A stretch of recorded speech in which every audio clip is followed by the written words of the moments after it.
नमस्कार, आप देख रहे हैं N24 न्यूज गुजरात। सूरत शहर में एक के बाद एक स्टेट मॉनिटरिंग सेल की छापेमारी हो रही है और ज्यादा मात्रा में विदेशी दारू एसएमसी द्वारा पकड़ा जा रहा है। जुगारधाम पर एसएमसी छापा मार के जुआरियों को भी पकड़ रही है। स्थानिक पुलिस गहरी निंद्रा में सो रही है और एसएमसी खुद का काम कर रही है। ऐसे चल रहे शराब के अड्डे की जानकारी स्थानिक पुलिस को क्यों नहीं है? अब सूरत शहर के अडाजन विस्तार में चल रहे दारू के अड्डे पर स्टेट मॉनिटरिंग सेल ने छापा मारा।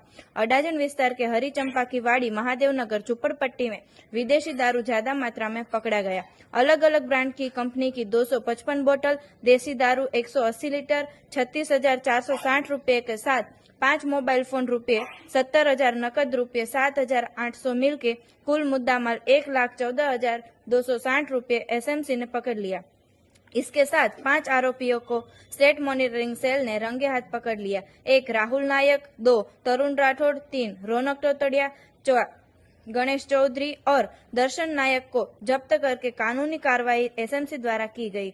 जब मुख्य शराब तस्कर 1 जयेश उर्फे जयलू राठौड़, अडाजन हरिचंपा महादेव झुपड़पट्टी Surat city, 2 partner Paresh Rathod, 3 Ankit Suresh Rathod, 4 Ritvik state monitoring cell द्वारा वांछित घोषित कर दिया गया है। देखते रहिए N24 न्यूज गुजरात, सिर्फ हम तक ही नहीं सब तक।